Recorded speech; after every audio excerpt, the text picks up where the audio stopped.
देखो, जब हम किसी भी स्मार्टफोन बाय करने जाते हैं तो हमेशा हम सोच में पड़ जाते हैं कि कौन सी फ़ोन हमारे लिए बेटर होगा, और जितना हम इसके बारे में सोचते हैं उतना ही उलझते जाते हैं। लेकिन आपको किसकी सुननी चाहिए?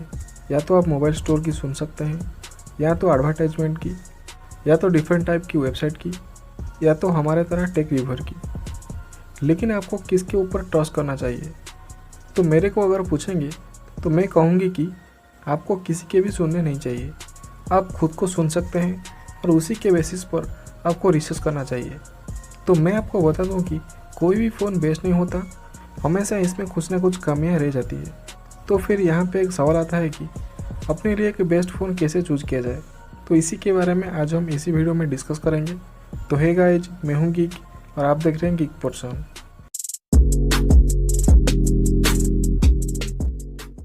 देखिए, कंपनीज हर महीने कुछ ना कुछ स्मार्टफोन लॉन्च करता रहता है। हाँ, ये सच है कि मार्केट में कंपटीशन बहुत ज़्यादा है, इसीलिए वो ऐसा करते हैं।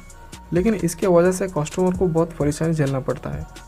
जैसे कंपनी अपने प्रोडक्ट को बढ़ा चढ़ा के एडवर्टाइज करते रहते हैं, हमको लगता है कि हमारे फ़ोन पुराना हो चुका है। लेकिन सच तो यह है कि हर कंपनी अपने ही फ़ोन को हमेशा बेस्ट बताती है। आप देखेंगे कि आजकल स्मार्टफोन में कोई इम्प्रूवमेंट देखने को नहीं मिल रही है।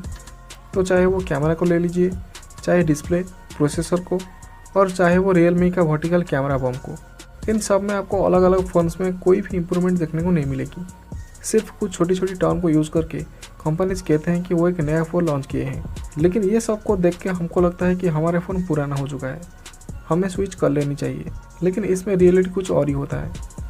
मेरे हिसाब से फ़ोन आपको वही लेना चाहिए जो आपकी प्रायोरिटी को पूरा कर सके। अगर आप पबजी खेलते हैं तो आपको एक अच्छा बैटरी और अच्छा प्रोसेसर वाला फ़ोन चाहिए होगा। अगर आप फोटोग्राफी पे इंटरेस्टेड हैं तो आपको एक अच्छी कैमरा फ़ोन के साथ जाना चाहिए। वो एप्पल और गूगल की पिक्सल सीरीज़ में से कोई फ़ोन हो सकता है। अगर आपको एक अच्छी डिस्प्ले चाहिए, अच्छी प्रोसेसर चाहिए, तो आप इसके हिसाब से भी अपने लिए फ़ोन को चूज़ कर सकते हैं। इसके बाद कुछ लोग ऐसे भी हैं जो ब्रांड के हिसाब से फ़ोन को खरीदते हैं।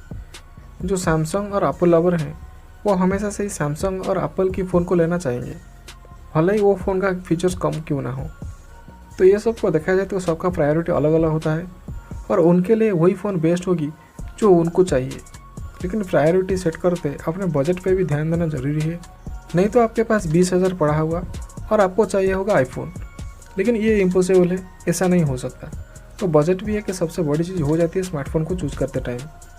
तो फिर अगर आप फ़ोन को चूज़ कर लिया है, फिर आपको यूज़र रिव्यू को ज़रूर चेक करना चाहिए, क्योंकि स्मार्टफोन की ऑफिशियल स्पेसिफिकेशन और यूज़र रिव्यू में बहुत फ़र्क होता है। इससे आपको फ़ोन की आफ्टर सेल की बाद इसकी परफॉर्मेंस कैसे रहेगी वो पता चल पाता है। जल्दी से पहली सेल पे फ़ोन को खरीदने का कोशिश कभी मत कीजिए।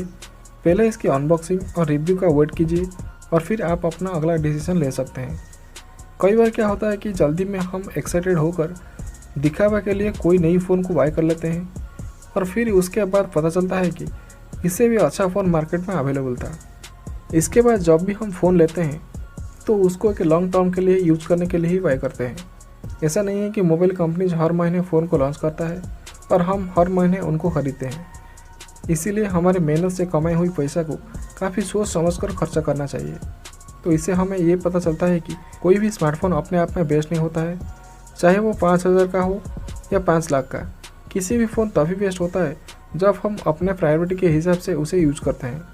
कंपनीज हर महीने ऐसे ही फ़ोन लॉन्च करेगा और ज़्यादा से ज़्यादा एडवर्टाइज करेगा, जिससे कि लोग ज़्यादा से ज़्यादा उनके प्रोडक्ट को खरीद सकें। लेकिन हमें सिर्फ उसी वक्त फ़ोन को खरीदना चाहिए जबकि हमारी ज़रूरत हो, जबकि लगे कि आपको नई मोबाइल पे शिफ्ट होना ज़रूरी हो गया है। लेकिन उससे पहले कभी अपना फ़ोन को चेंज मत कीजिए। तो मुझे आप नीचे कमेंट करके बताएं कि आपके हिसाब से कौन से एक पर्टिकुलर फ़ोन है जो आपके लिए बेस्ट है। तो कमेंट करें आपका व्यू इसी टॉपिक पर, लाइक कीजिए इसी वीडियो को और सब्सक्राइब कीजिए इसी चैनल को, ताकि आप ऐसी नॉलेजेबल इन्फॉर्मेशन आगे पा सकें। तो मैं मिलता हूँ आपसे एक नई वीडियो में किसी और एक नई टॉपिक के साथ। और फाइनली, थैंक्स फॉर वॉचिंग।